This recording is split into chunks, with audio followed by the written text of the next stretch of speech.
Ce que je vous propose pour la démo, c'est que je vous présente l'interface d'une manière globale, puis je vous montrerai les différentes vues qu'offre ESM après collecte et normalisation des logs. Je vous montrerai aussi comment on peut rajouter une data source ou une source de log, comment créer une règle de corrélation, puis on finira par une édition ou la création d'un rapport. Voilà l'interface d'une manière globale. Ici, on va retrouver tous les modules, le SM lui-même. Ici, on a un module complémentaire qui est LACE, l'Advanced Correlation Engine. On a le module DBM qui permet aussi de monitorer les databases. Et ici, on a le receiver. Et là, on va avoir toutes les sources de logs qui sont renseignées et sur lesquelles on collecte les logs. Ici, on a une vue d'ensemble sur tout ce qui est passé, tout ce qui a été corrélé. Je reviendrai un peu plus sur la vue un peu plus tard. On continue par présenter l'interface. Ici, on va avoir tout, si on veut configurer, paramétrer le système d'une manière globale. C'est ici qu'on va aller pour créer une règle de corrélation et ici, on ira pour créer des rapports. Maintenant, si nous revenons sur cette vue, ici, cette vue a été faite sur l'ESM d'une manière globale, l'ESM lui-même et les receivers. C'est la vue, tous les éléments connectés sur le jour aujourd'hui. Donc ici, on a tous les événements qu'on a collectés, le nombre d'événements total connectés. Ici, on a le nombre d'événements corrélés, qui ont été corrélés, et tous les événements corrélés qui sont recensés ici. Les événements qui ont été corrélés, les sources et les destinations IP qui sont relatives à ces événements, une cartographie des IP sources et des destinations, et les événements eux-mêmes qui sont là, et la distribution des événements. Si on regarde par rapport à la distribution des événements, ici on a les événements qui se sont passés de minuit jusqu'à 23 heures, on regarde à peu près.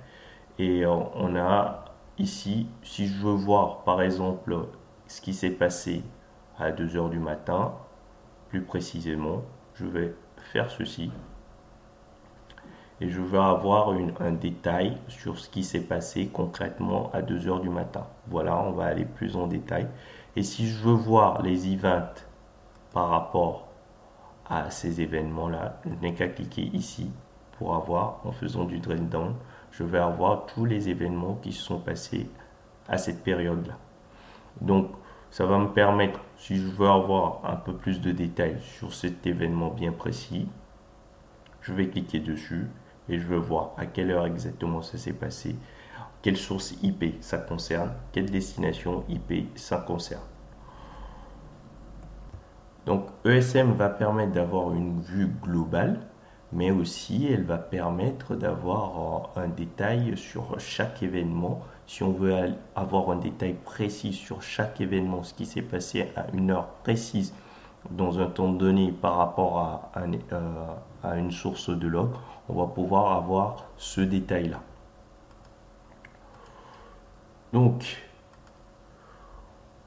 on a différents types de vues qu'offre ESM. Vous pouvez voir ici qu'on a aussi des vues qui sont par rapport à la compliance, tout ce qui est PCI, SOX, IPA, qui vont vous aider à à procéder à vos audits. Ici, on a plusieurs autres vues. On va essayer d'en prendre une par exemple pour voir tous les événements qui ont été collectés par rapport au type de device qu'on collecte. Donc,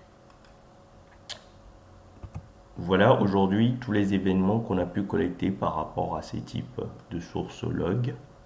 Ici, on a de l'Aruba, de l'ACS, on a collecté 1289 événements, la distribution de ces événements et quels sont les trafics qui sont passés par rapport à ces événements concrètement.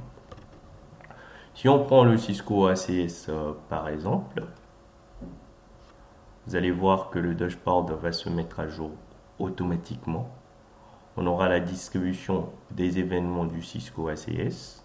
Qu'est-ce qui s'est passé concrètement par rapport à ce type de source log.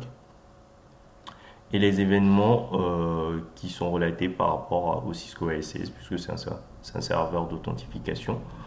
On va essayer de voir les authentifications qui ont réussi. Donc, on va cliquer dessus. On va regarder plus en détail. Donc, on va faire du drill and down. Vous remarquerez qu'ici, la distribution des événements s'est mise à jour également. Donc, on va aller chercher concrètement les événements qui sont passés, les authentifications réussies. Et si on veut plus de détails, par exemple, sur cette authentification bien particulière, on va regarder. La connexion a eu lieu aujourd'hui à 7h48 et ça concerne ce user en particulier. On est aussi capable aussi d'aller chercher le paquet concrètement de cet événement. Et donc là, il est en train de faire la recherche pour avoir le paquet d'une manière générale par rapport à cet événement-là. Voici le paquet qu'on a. Donc, les vues peuvent être modifiables. On peut créer des vues si on le désire. On peut rajouter des éléments qu'on veut.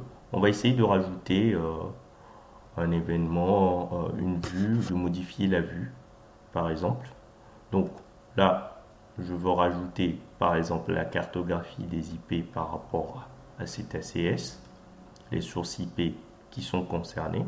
Donc je n'ai qu'à prendre ceci. Je vais faire un filtre sur le Cisco ACS. On va faire le filtre sur aujourd'hui. On va dire current day. Si je le retrouve. Voilà. Le filtre sur le type de device.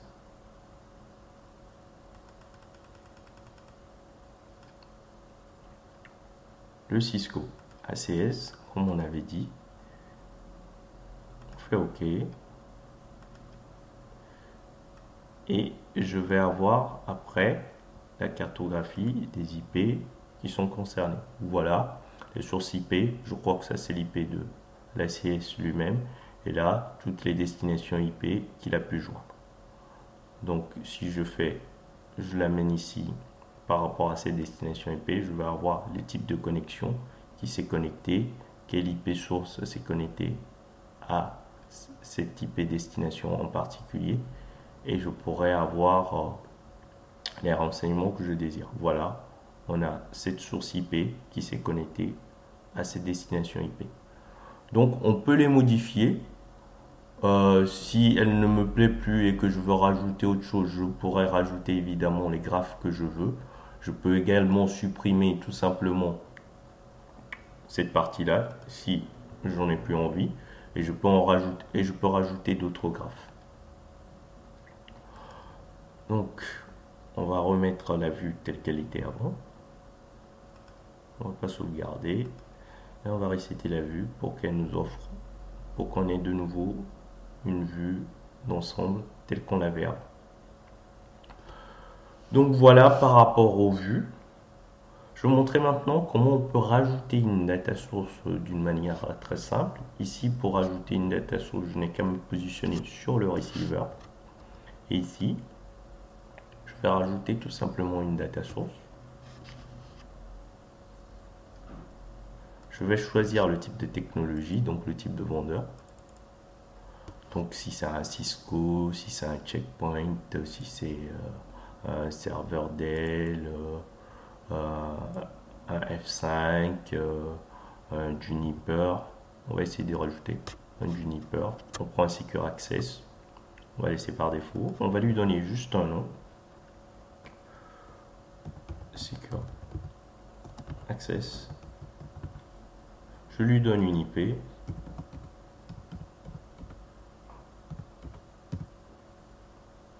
Instantanément, on peut le laisser. On va récupérer les logs à part du syslog. Et puis, il suffira juste de faire OK. Et puis, on pourra rajouter une data source. Voilà simplement comment on peut rajouter une data source. Si vous voulez bien, maintenant, on va passer à la partie règles de corrélation. Donc, on va essayer de créer une règle de corrélation. Je vais vous montrer maintenant comment on peut créer une règle de corrélation sur ESM. Et comme je vous le disais, tout est fait sur le SM. C'est un tableau de bord unique. On ne va aller sur aucune autre interface pour configurer quoi que ce soit.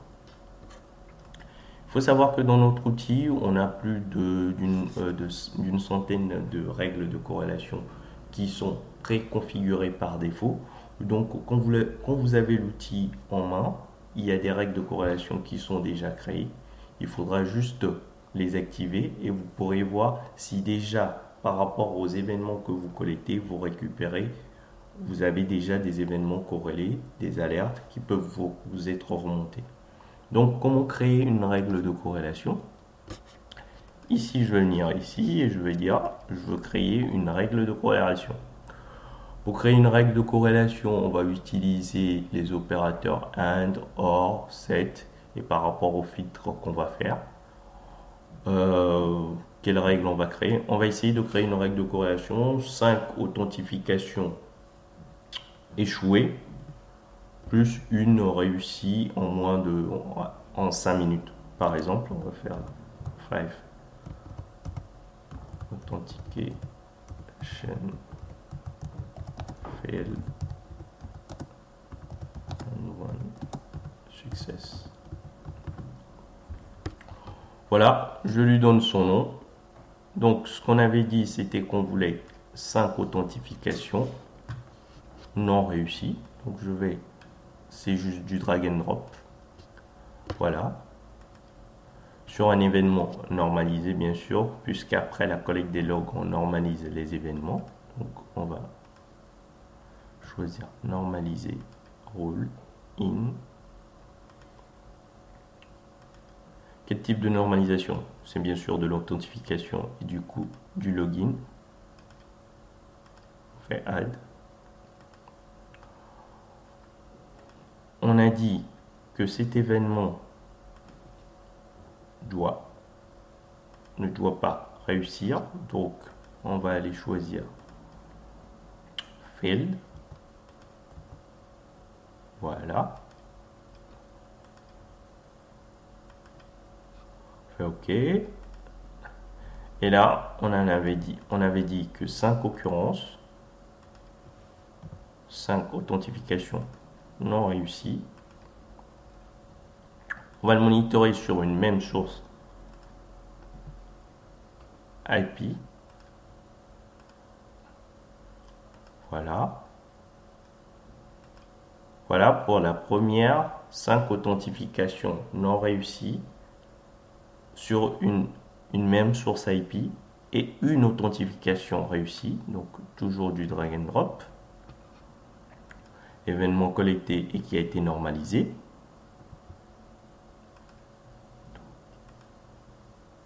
Ici, c'est toujours de l'authentification, du login. On fait add. On fait OK. Et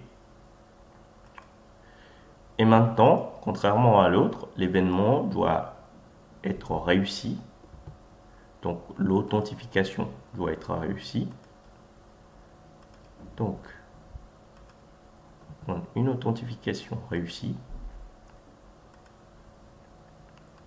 On fait OK. On fait OK. Et le type d'occurrence, il doit y en avoir qu'une qui doit être réussie.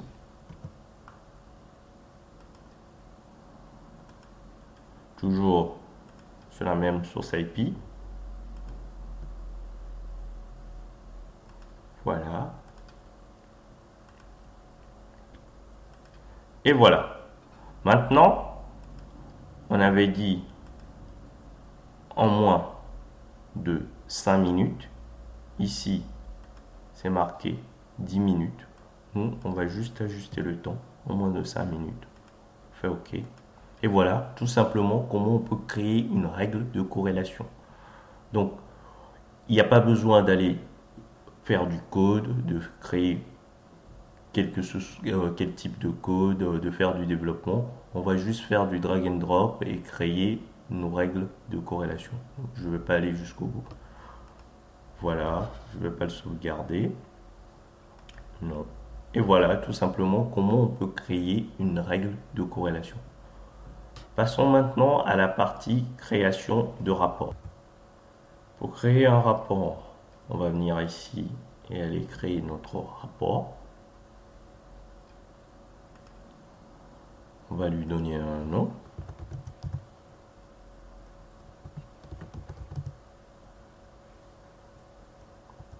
Report. On va choisir comment on veut procéder à l'édition du rapport. Nous, on va le faire de manière manuelle. La time zone, on va choisir le nôtre, bien sûr. Paris.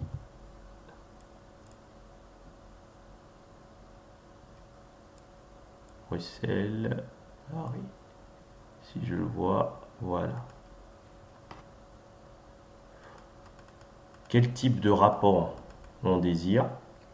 Est-ce que c'est la différence entre un report PDF ou un view PDF, c'est que un report PDF c'est un rapport qu'on édite nous-mêmes et un view PDF c'est qu'on peut déjà imprimer les vues qu'on a déjà eu tout à l'heure. Par exemple la vue qui est juste derrière, si on veut l'imprimer et c'est ce qu'on veut comme rapport, on peut l'imprimer également. Donc nous on va prendre une vue PDF, on ne va pas l'envoyer par mail, on va le sauvegarder sur le SM, on va l'appeler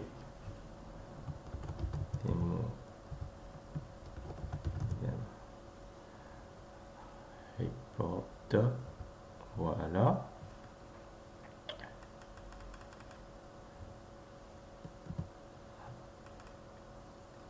Et on va choisir le type de vue qu'on veut imprimer. Donc on va retourner, on va dire Event View, la vue qu'on a derrière. On va imprimer cette vue-là comme rapport.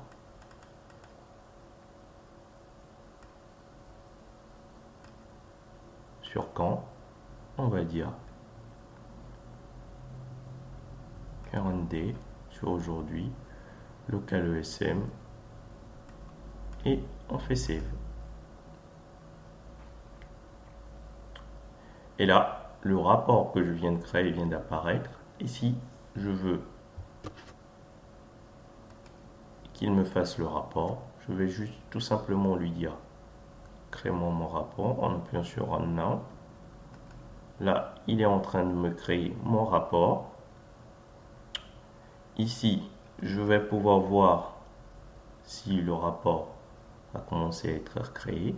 Donc là, il commence le processus de création. Voilà, il est en train de créer le rapport.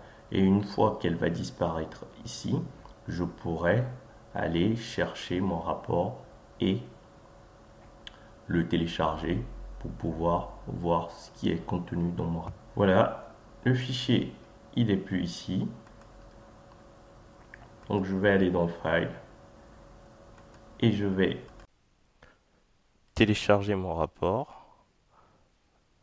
Donc, oui, je veux bien les télécharger. Je l'enregistre sur mon bureau. Téléchargement en cours.